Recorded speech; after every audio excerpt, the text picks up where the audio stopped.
Okay, it's round 2 with the IBM Aptiva 2140 motherboard. Part 1, got this motherboard working again just enough to boot and hook up a couple devices like a CD-ROM, floppy drive, and a hard drive substitute with an SD card, and then install Windows 95. And then after I made that video, I tried to cover up this exposed wire with some Kapton tape, and I shifted some wires around, and it led to a little bit of a disaster in here.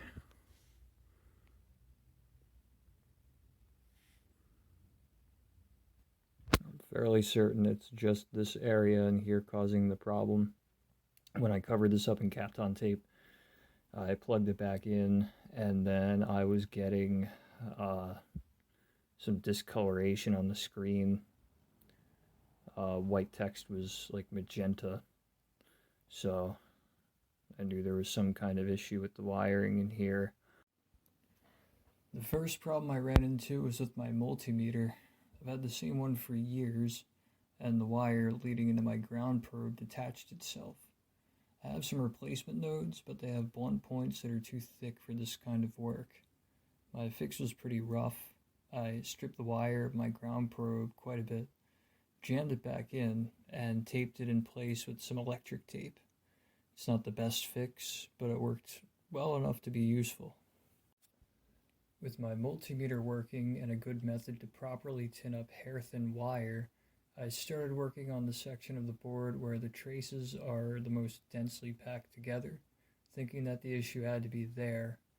The most difficult aspect of doing trace repair in a dense area is making 100% certain that every successive wire soldered to the board doesn't bridge with any of the other wires or expose traces in the damage area. So this is test 1. 128 MB PC100 SD RAM with 233 MHz Pentium MMX and a CRT from 1992. Gonna plug this in. We'll see what we get.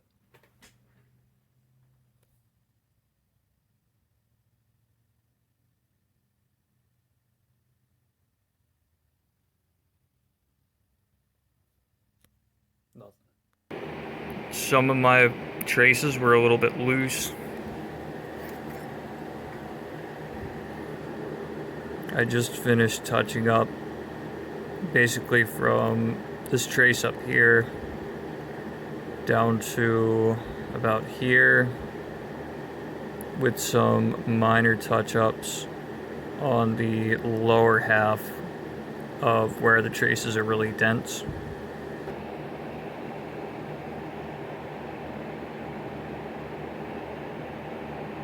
Most of these look really good now. Everything in that top row has been passing all the continuity checks it needs to. I haven't touched where that little piece of little square of Kapton tape is. And without further ado, all I can really do now is hook it up, plug it into a monitor, see what I get. In shooting this right now, I haven't plugged this in, I haven't tested it out yet. I'm not sure if it's going to work. We might get, anything's possible on the screen. Hopefully we'll get some kind of on-screen display. If there's a short, either we'll get corrupt graphics or maybe numlock on the keyboard. And then there's a solid chance we might not get anything at all. So I'm going to flip this motherboard over and we'll see what we can do. Now I have a pretty good setup. We have everything we basically need to navigate to the BIOS. 128 megabytes of RAM, 233 megahertz Pentium MMX.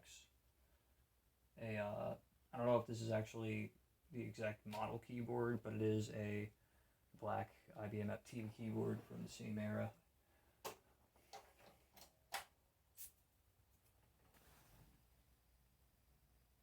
Okay.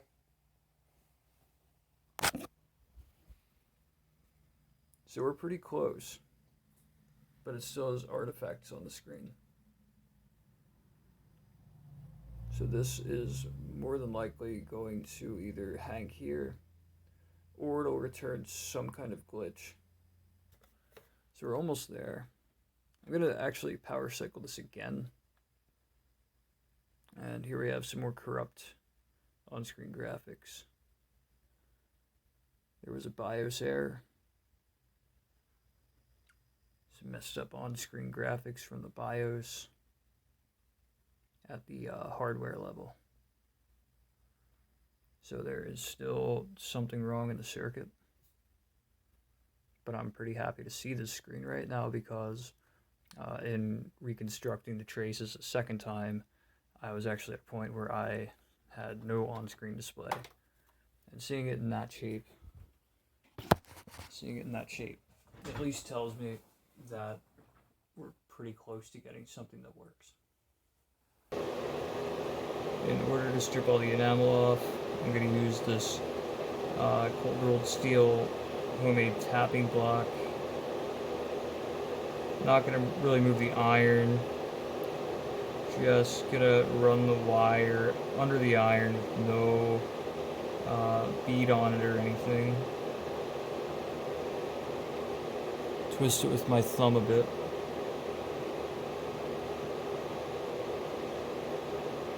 I'm running it through this little puddle of flux. And by running it through this flux, I can keep it at a cool enough temperature that it's not going to make the wire too brittle. So I would say at this point now, this wire is ready to be tinned up.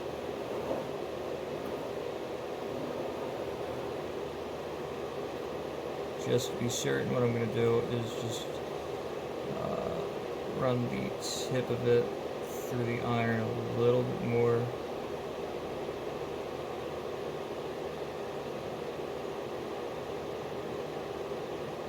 Okay. Now what I'm going to do is get some of this old Harbor Freight solder. It's going to go with high quality solder. If you can't, gotta go with what you got.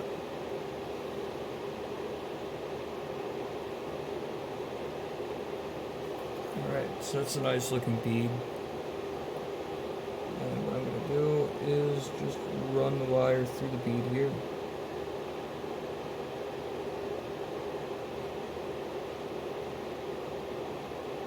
Just like that.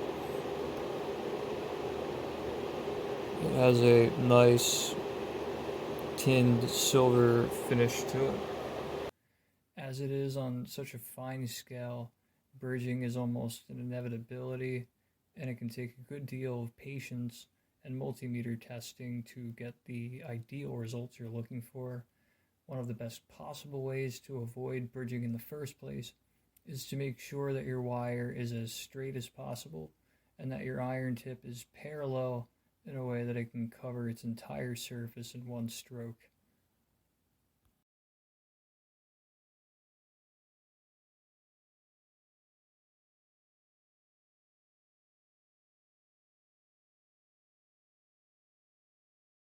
So, it's round 2. Fixed a couple traces, reflowed a couple, did a full continuity check all across all 84 wires. Traces that got severed.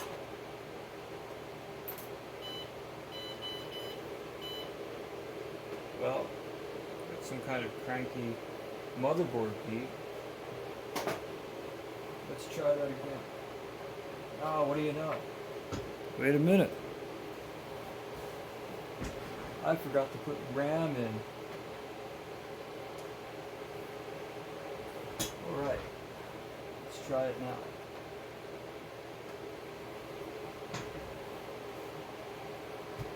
Still have some kind of issue here. Some kind of issue. Gonna plug it in again. Let's see what we got. Blood red cursor.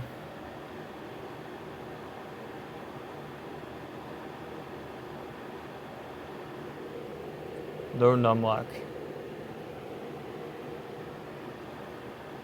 And we're on the IBM screen. That's very similar to what it was like the last time. So I have not touched up this area in here at all with an iron yet. And because everything in here was looking pretty good, what I'm gonna do is take this out, this jagged, bent looking wire here. And I'm gonna reflow all the wires around it, make sure that they are on really good. And then if they all have good continuity, what I might actually do is tape them off, hook this up, and just see what happens. Another difficulty you might run into when doing trace repair on a small scale is removing old wires, especially if they've bridged themselves together. In addition to soldering wires as straight as you possibly can, it's essential to get them as taut as you can as well. The approach I grew into while doing this is to solder and reflow in a stroke away from the gap towards the direction of my dominant hand. Since I'm left-handed, I solder the first part of the wire on the left side of the broken trace and hold it in place with my right hand. Then when the wire has been soldered on properly, I use my right hand to tug on it and make sure there's no slack, and solder on the other end with my left. If you're right-handed, it'd likely be more comfortable to invert this approach. Solder your first point on the right side of the broken trace, and then position and finally tug on the wire with your left hand as you solder the second point. If there's any slack in the wire, the odds of it touching nearby wires is much higher, and the odds of it bridging are much higher when you want to take them out.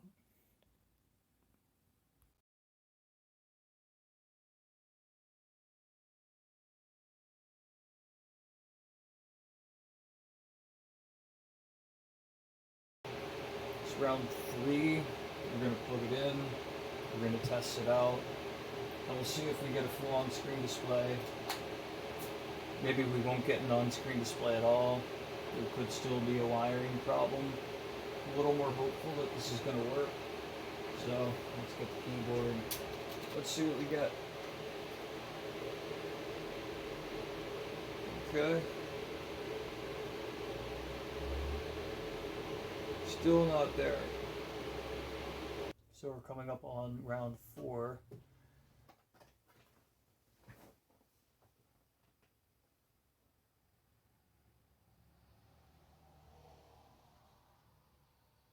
Still have the same problem.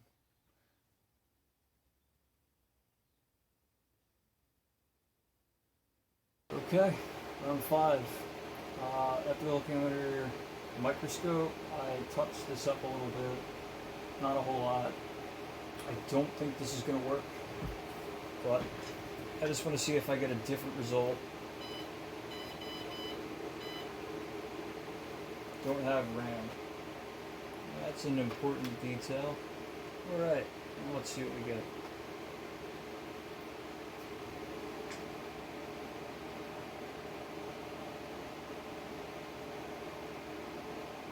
Okay. So now we're getting nothing. This is round 6. We'll plug it in and we'll see what we got.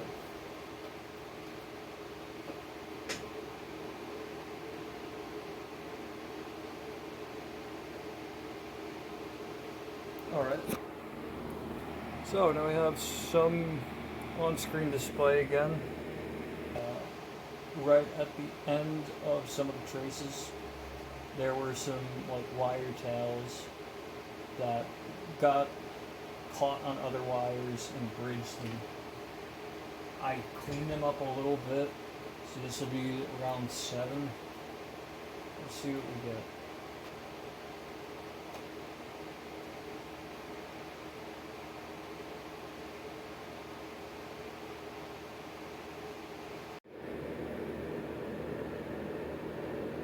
Okay, here's how it looks after cleaning it up a little bit and after running some tests with the multimeter several times.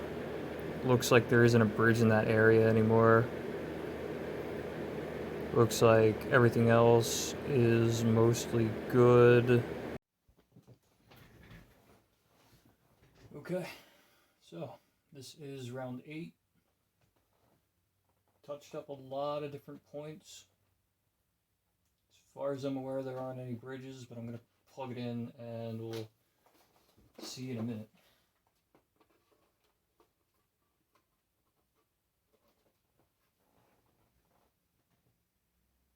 Okay, so there's still some kind of bridge.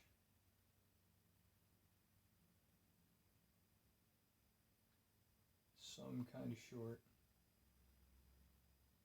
Oh, I'm gonna have to flip it again. This is, pretty sure this is round 9. Gone so many rounds, I've lost count. 9 times in, I'm still forgetting to put the RAM back in.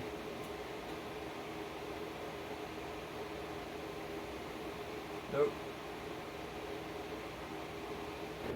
Okay, so here's where everything is now.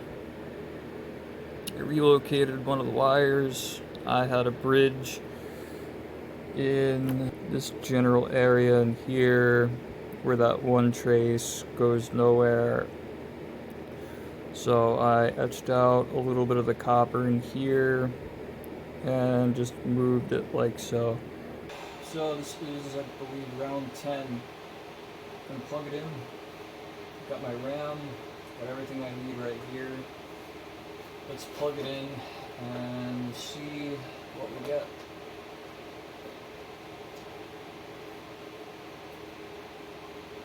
Okay, still have the almost same exact problem. This is not coming easy. Round 11. There were a couple extra things I found, touched everything up, poked around with the multimeter a little bit more. So we'll plug it in and we'll see if it made any difference at all.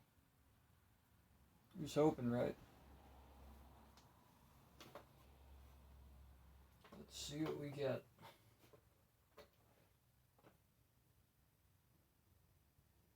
A little different. A little bit different, but mostly the same. Round 12. So eager to see what happens. I keep forgetting to put the RAM in. Okay, that's a little different. A little different.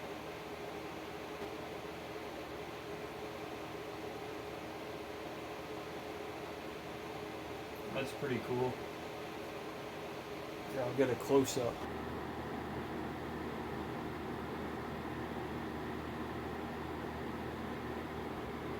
All those weird ASCII characters and off colors, all that fun stuff.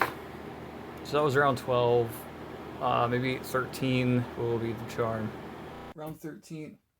This is round 13. I touched up all the traces around the dense ones. So basically all the ones I haven't really touched up to this point. We'll see if that makes a difference. I'm skeptical. We get different on-screen display issues.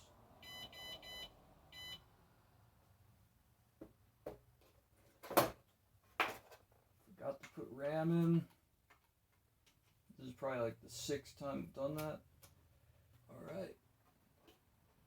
We got RAM now. Let's see what we get.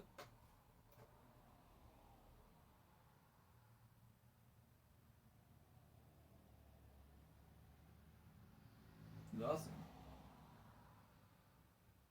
Okay.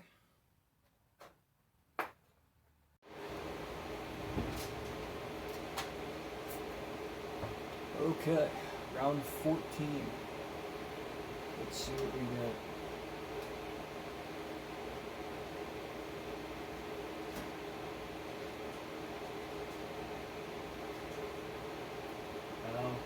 there it is.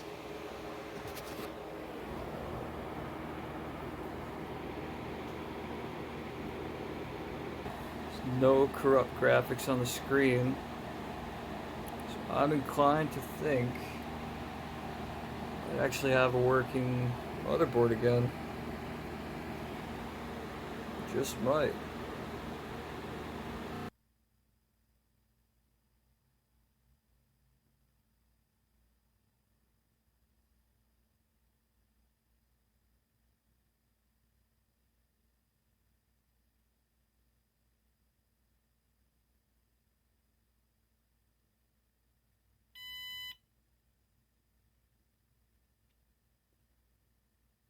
Pointing device error is new.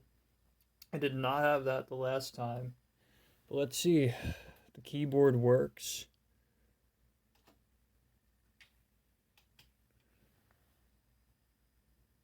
Everything looks like it should be working okay. It's a very good sign. I think this is working now. Okay, so after 14 attempts, it looks like we have a working motherboard again. There were 84 severed traces, and between 168 different contact points, it looks like we have everything working again. So what I'm going to do is use a SD card as a substitute for the hard drive. This is the original CD-ROM, manufactured August 1997, came with this model Aptiva. I did install Windows 95 in part 1, and like I said, I tried to clean up the wiring on the underside a little bit and insulate it, and when I did that, it ended up causing another short and a very long uphill battle to get it back to where it is now. If everything goes well, I'm going to hook up this Maxtor Ultra 100 IDE card. That should allow for faster I/O. Last but not least, instead of using a floppy drive, I'm going to be using a floppy disk emulator. Using floppies is not something I care to ever do again, and a emulator will do the trick just fine. This is the switch I have to work with.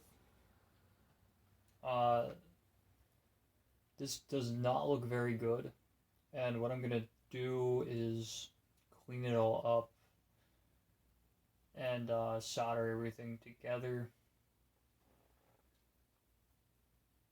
I still need to adjust it to get the right length. This rainbow colored wire came out of I believe it was a car tape deck. It's a broken tape deck, and it just so happened to have the same exact Molex plug. All these wires on the other end came from an old Ethernet cable.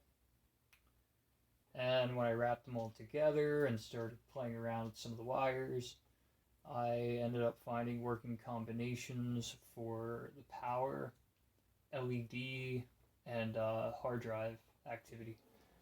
Here is the Bose sound card that came with it. I was very surprised to find this. Okay, just enough space after all. Everything's in. Everything's good. We only have one stick of RAM. And our switch.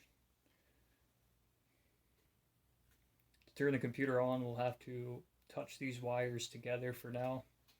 And then we're going to build some kind of switch to retrofit into the case. Let's see what we get.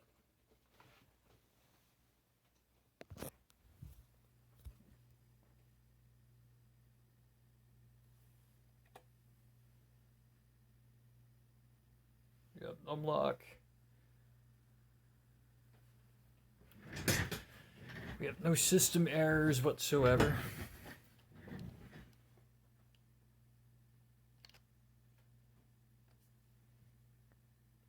It's reading our SD card. It's reading the CD-ROM. It's reading our floppy emulator. Detects the mouse.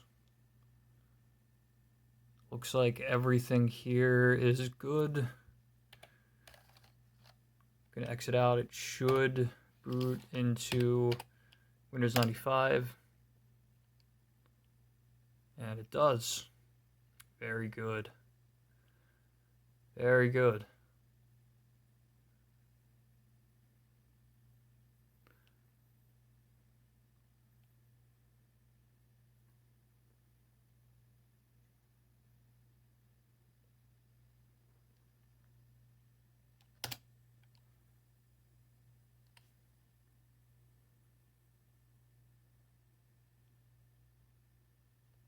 The printer port.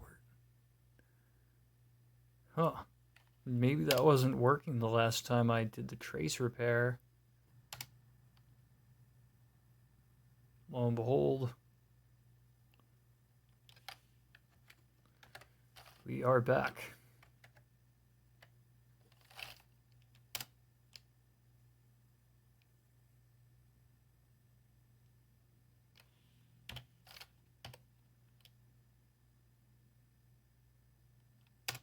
So I'm going to shut this down.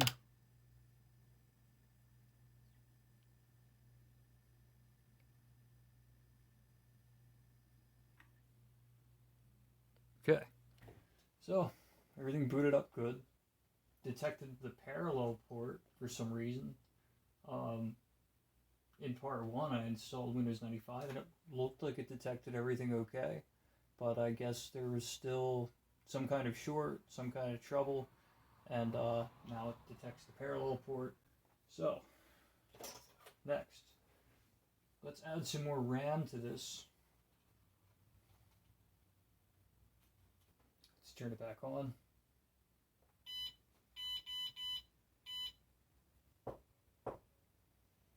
Okay, so it did not like that RAM. Here's the other stick. Okay, let's see what we get now.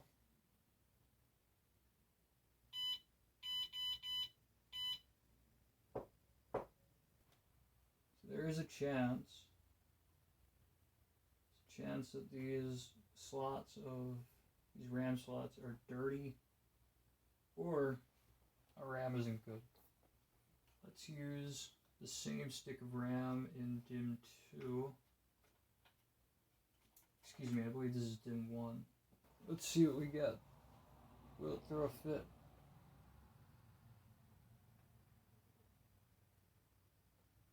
No. Yeah, for some reason, it doesn't want to take the other sticks.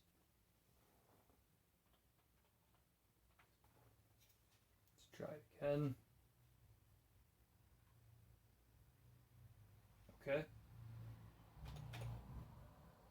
Should have 256 MB now.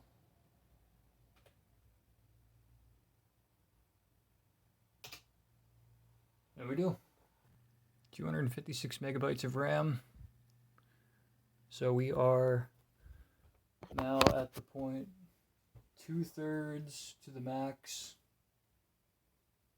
And if we can get another stick working, we'll max out the RAM on this board. 384 megabytes of RAM is very generous for Windows 95. Let's see what it does.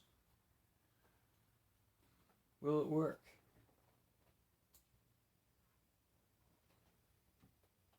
What do you know? It looks like, fingers crossed here, we're going to have max RAM. And look at that. 384 megabytes of RAM. It's looking good. So we have the max CPU that the board supports. We have the max amount of RAM. Could double the video memory. Maybe. We know it boots into Windows 95. Let's boot back into Windows 95 with speakers now. Do a sound test.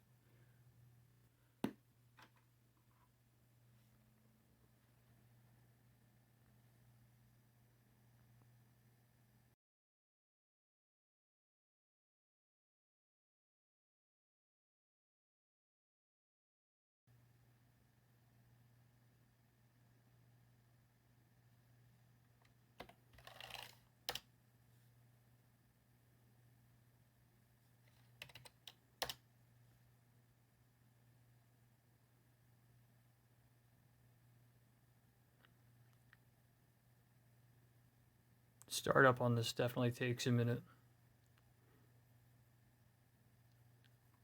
It does a memory test on boot. Okay, do we have sound?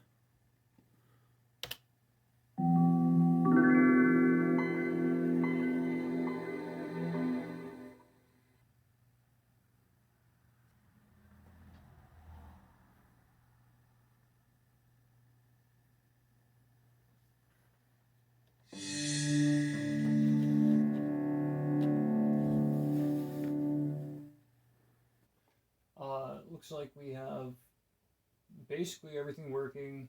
It's working pretty well.